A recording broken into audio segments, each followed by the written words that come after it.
पूरी बात को समझने के लिए बहुत मुनासिब अल्फाज में आपने एलोबरेट किए।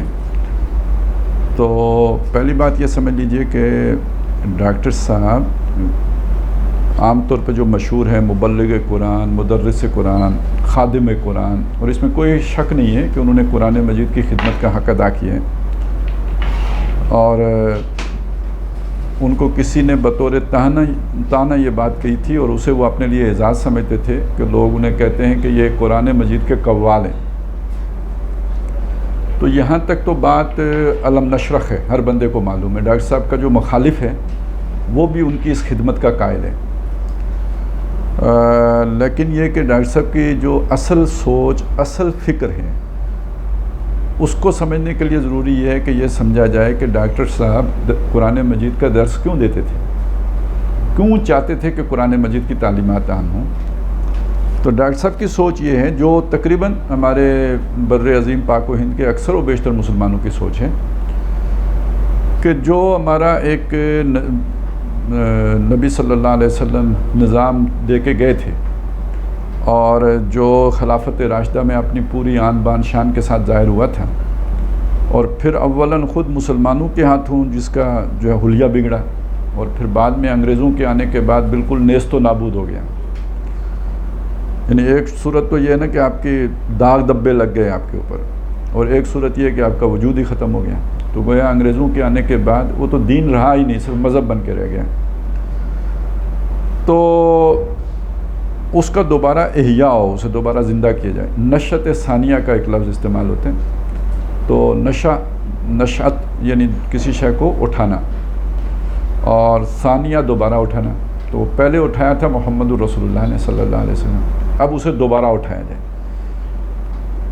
मुसलमानों के एतबार से देखें तो मुसलमानों के कई उरूज व ज़वाल हैं। दीन के एतबार से देखें तो उसका उरूज हुज़ूर के दौर में, और फिर जैसे कि अहादीस में ख़बरें दी गई हैं आखिरी दौर में होगा, बीच में फिर उसका उरूज नहीं हुआ। तो मुसलमानों के हाथों भी दीन उसी तरह रुसवा हुआ जैसे आज गैरों के हाथों हो रहा है। जिसकी बड़ी मिसाल अकबर का दौर है कि मुसलमान था लेकिन उसने दीन का अशर क्या कर दिया।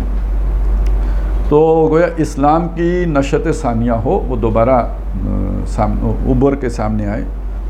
इसके लिए डॉक्टर साहब समझते ये थे कि ये इनकलाब के बगैर मुमकिन नहीं है। एक मुकम्मल इनकलाब जिसमें मौजूदा स्ट्रक्चर को हटाकर उसकी जगह पे एक नया निज़ाम लेके आया जाए। यानी एक चीज़ होती है कि आपके पास एक ढांचा मौजूद है, आपने उसी में कोई कतरबंद कर ली, एक इस्लाह का काम कर लिया, रिफॉर्म्स कर ली, तो वो आपकी मर्ज़ी के मुताबिक हो गया, आपने उसमें करेक्शन कर दी। ये एक तरीके, इसे ये इस्लाही काम होता है। जैसे हमारे माशरे में तबलीगी जमात कर रही है, ये इस्लाह है, लोगों के किरदार को ठीक करना। और एक चीज़ होती है कि जिसमें आप समझते हैं कि ये तो टोटल चेंज के बगैर, और इसकी जिसे कहते हैं टोटल डिस्ट्रक्शन, और उसकी जगह पे एक नई बुनियादों पर नया ढांचा उस्तवार करना, इसको इनकलाब कहेंगे। तो डॉक्टर साहब की सोच ये थी कि ये वो वाला इस्लाम जो हम चाहते हैं कि आए, वो इनकलाब के बगैर नहीं आ सकता। तो हर शय का अपना एक प्रोसेस होता है। आप अगर इस्लाह करना चाहते हैं तो उसका एक प्रोसेस है, आप अगर इनकलाब लाना चाहते हैं तो उसका अलग प्रोसेस है। दोनों चीज़ें एक जैसी नहीं होती, इनके लिए अपने अपने स्टेप्स हैं जो आपको लेने पड़ते हैं, और ये पहले दिन आपको देखना पड़ता है कि भाई आपने इस्लाह का काम करना है या आपने इनकलाब का काम करना है। तो मैं उस तफसील में नहीं जाता कि इस्लाह के काम के क्या क्या शोबे हो सकते हैं। मैं सिर्फ इस वक्त ये बता रहा हूँ कि इस्लाह एक अलग अमल है, इनकलाब एक अलग अमल है, और इनकलाब के लिए ये ज़रूरी है कि आप एक इनकलाबी अमल का आगाज़ करें। अच्छा, इनकलाबी अमल का जब आप आगाज़ करेंगे तो यानी आप क्या एक ऐसी बात कर रहे होंगे जो माशरे के लिए काबिल कबूल नहीं होगी। देखिए, टोटल नया प्रोग्राम है, तो नया प्रोग्राम है तो कंसेप्चुअल है, क्योंकि उसकी कोई अमली सूरत मौजूद नहीं है। आप एक बिल्कुल नई शय लेके आ रहे हैं। तो पहले मरहले पर आप, यानी इसका मतलब यह है कि आपकी ऑडियंस टारगेटेड हो गई। अब हर आदमी को आपने बात नहीं कहनी है, अगरचे कि आपको नहीं पता कि ये बंदा कैसा है, आप उससे बात तो हर बंदे से करेंगे, लेकिन टारगेटेड होने का मतलब ये है कि आपका उसलूब, आपके बात करने का जो अंदाज़ और आर्गूमेंट, लाइन ऑफ आर्गूमेंट है, वो उन लोगों के लिए होनी चाहिए जो कंसेप्चुअल हों, जो इमेजिन कर सकते हो किसी शय, जो नहीं नज़र आती उसको जो अपने ख्याल में लेके आ सकते हो। जिन लोगों की कुव्वत तख़य्युल इतनी नहीं है कि किसी अनदेखी शय को अपने ख्याल में लेके आ सके, वो आपके कॉन्सेप्ट को ग्रैस्प नहीं कर सकते। इसको हम कहते हैं इंटेलेक्चुअल माइनॉरिटी। किसी माशरे में इस तरह के लोग थोड़े होते हैं, तो गोया आपका रुख माशरे की अक्सरियत की तरफ नहीं होता, आपका रुख या आपकी ऑडियंस माशरे की वो अक़लियत होती है जो चीज़ों को बारीक बीनी के साथ समझ सकती है, जिसे इंटेलिजेंशिया हम कह सकते हैं।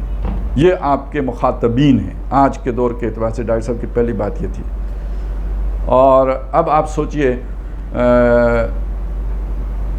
उनके स्टेप की तरफ में नहीं जा रहा, वो नौजवानों की तरफ में लेके अब उसे आ रहा हूँ। मैं ज़िंदगी अगर किसी महकमे में, आज मैं 58 साल का हूँ, अगर मुझे डॉक्टर साहब 24 साल की उम्र में ना मिले होते तो मैं क्या होता। मैंने कहीं नौकरी कर लेनी थी और मैं किसी महकमे में खुब गया होता। शुरू में कहीं थोड़ी थोड़ी फ्रिक्शन होती माशरे के साथ, माहौल के साथ, उस महकमे के माहौल के साथ, तो मैंने एडजस्टमेंट करनी थी, माशरे ने तो नहीं बदलना था। आप फ़ौज में चले जाएं तो आपकी मजाज से फ़ौज मांग ना हो तो फ़ौज तो तब्दीली कबूल नहीं करती ना। आपने अपने आप को ढालना होता है फ़ौज के माहौल और कल्चर के मुताबिक। आप ब्यूरोक्रेसी में चले जाएं तो ब्यूरोक्रेट तो नहीं बदलेगा, ना एकेडमी का माहौल बदलेगा, आप बदल के वैसे बनेंगे। आप कहीं कोई भी मुलाजमत कर लें, आहिस्ता आहिस्ता आप अपने आप को एडजस्ट करेंगे उस माहौल के मुताबिक। 58 और 60 साल की उम्र तक पहुँचते पहुँचते मैं उस माहौल के, वो माहौल मेरी सेकंड नेचर बन चुका होगा। वो जो शुरू में फ्रिक्शन पैदा हुई थी वो अब नहीं होगी, क्योंकि मैंने अपने आप को उसके मुताबिक एडजस्ट कर दिया है। और ये इस एडजस्टमेंट का मतलब है कि मेरा वो जो वाला जो था ना इस्तेदाद या सलाहियत या जो भी कुव्वत मुझे अल्लाह ने दी, वो ख़त्म हो गई है, उसको मैंने मार दिया है। एडजस्ट तो तभी हो सकता था मैं। तो इसका मतलब ये हुआ कि इस उम्र का आदमी उस नई आइडियोलॉजी को बिलउमूम समझ भी नहीं पाता। अडाप्ट करना तो बात की बात है, और अगर समझ जाए तो वो उस माशरे में इतना आगे जा चुका होता है कि वो सारे रस्से तोड़ा के वापस नहीं आ सकता। ठीक हो गई बात। तो ये कौन लोग होंगे कि जी वो जो उस इनकलाबी दावत को कबूल करेंगे, जिन्होंने अभी अपनी उस सलाहियत को जो अल्लाह ने उन्हें दी थी उसको किल नहीं किया, एडजस्टमेंट के नाम पे किल नहीं किया, वो अभी उनकी ज़िंदा है, नंबर 1। और नंबर 2, अभी उस माशरे के साथ उनका अपना मफाद वाबस्ता नहीं हुआ, नौकरी का मफाद या कारोबार का मफाद या कोई ताल्लुकात का मफाद अभी वाबस्ता नहीं हुआ। ये कौन सा तबका होता है? ये नौजवान होते हैं, अभी नए हैं, अभी ज़िंदगी की शुरुआत है, तो ना कोई बड़ा कारोबार है, ना कोई सर्विस 20 साल हो गई है, ना अभी वो जो जिसे कहते हैं ना वो आईना कल्ब जो है अभी क्लीन स्लेट की मानिंद है, उस पर जो अब चीज़ आएगी वो हकीकत जो हक होगा उसे कबूल करने का मादा होगा। तो किसी भी कौम, ये सिर्फ हमारा मसला नहीं है, किसी भी कौम का ये तबका जिसे नौजवानों का तबका कहते हैं, किसी किस्म की भी इनकलाबी सोच को कबूल करने के लिए सबसे ज़्यादा सॉफ्ट टारगेट होता है। यही होते हैं जो कबूल करते हैं, वो जिसे कहते हैं पक्के तोते नहीं कबूल करते वो और यही वजह है। कुरान मजीद आप उठा के देखेंगे तो आपको नज़र आएगा कि हज़रत इब्राहीम अलैहिस्सलाम, उनका साथ उनके बुज़ुर्गों ने नहीं दिया, उनके भतीजे ने दिया। वामन लहू लूत, उन पर लूत ईमान, जो उनके भतीजे थे यानी यंगस्टर थे। इसी तरह कुरान मजीद ये बताता है कि एक कौमी जद्दोजहद के एतबार से तो पूरे बनी इसराइल हज़रत मूसा अलैहिस्सलाम के साथ थे, वो पूरी कौम की नुमाइंदगी करते थे। लेकिन जहाँ तक ईमान, हकीकी ईमान का ताल्लुक़ है, उसके एतबार से सिर्फ चंद नौजवान थे जो हज़रत मूसा अलैहिस्सलाम की बात मानते थे। अस्हाबे काफ का जिक्र आता है कुरान मजीद में, इन्नहुम फित्यतुन आमनू बिरब्बिहिम, वो नौजवान थे जो अपने रब पर ईमान ले आए थे। नबी सल्लल्लाहु अलैहि वसल्लम को देखें, खुद अपनी उम्र 40 साल और चंद होंगे गिने, उंगलियों पे गिने जा सकने वाले जो आपसे उम्र में बड़े हों।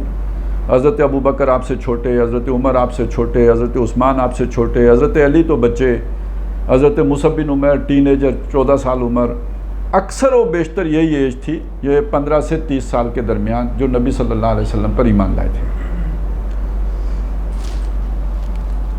अब यहाँ से आगे ज़रा बात थोड़ी चले, पहले एक बात और भली बात कर लो। इस एतबार से देखें, पूरी दुनिया में पाकिस्तान के बारे में ये बात कही जाती है कि सबसे ज़्यादा यूथ पाकिस्तान में पाई जाती है।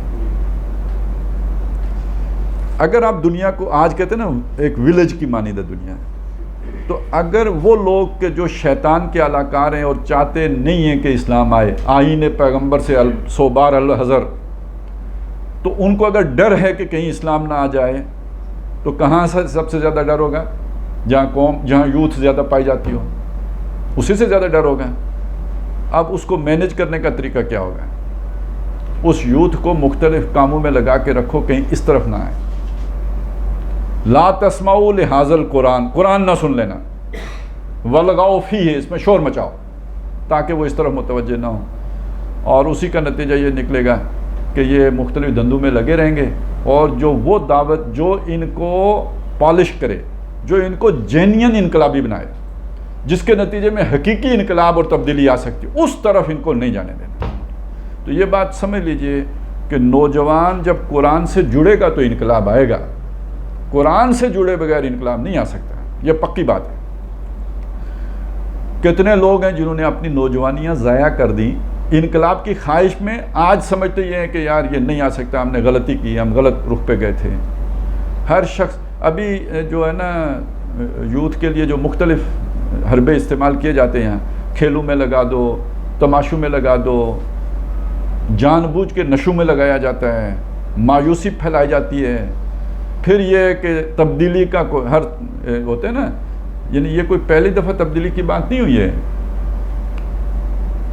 1977 में निज़ाम मुस्तफ़ा तहरीक चली थी, ठीक है, लोगों ने तब्दीली के लिए जाने दी, वो तब्दीली नहीं आई। उससे पीछे 30 साल जाएं तो तहरीक पाकिस्तान जाने दी, तो पाकिस्तान बना ना, इस्लाम के नाम पर ही बना था ना।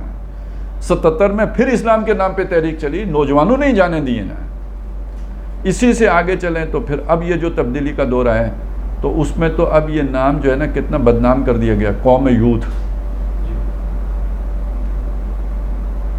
तो ये सारी चीज़ें दर हकीकत उस नौजवान को, ताकि कहीं सही रुख पर ना आ जाए। अब मैं यहाँ माज़रत के साथ ये अर्ज़ करूँगा कि अगर फिर भी कोई सीख सूख के या समझ जाए, तो उसको इनकलाब के नाम पर धोखा देने के लिए इनकलाबी मौजूद हैं।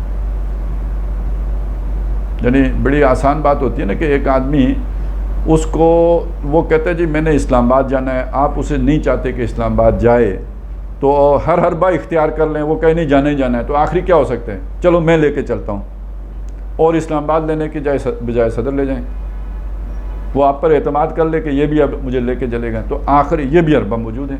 मैं भी इनकलाबी हूँ, आप भी इनकलाबी हैं, 4 बंदे मैंने अपनी तरफ खींच लिए, 5 आपने अपनी तरफ खींच लिए, और उनको जाके असल में मैं जो बात, चले मैं खुल के आपको बता देता हूँ, ये कभी दाएं जहाद शुरू कर दिया, कभी बाएं जहाद शुरू कर दिया। पकड़े बंदे जहाद के नाम पे जाके डंप किए किसी जगह पे और सारे मार दिए, कभी अफ़गानिस्तान में और कभी कश्मीर में। ये इसी मेथड का जो है ना आखिरी वो था कि जब दाइश आई है और पूरी दुनिया से नौजवान इनकलाबी इकट्ठा करके शाम में जमा करके फारिग कर दिया गया।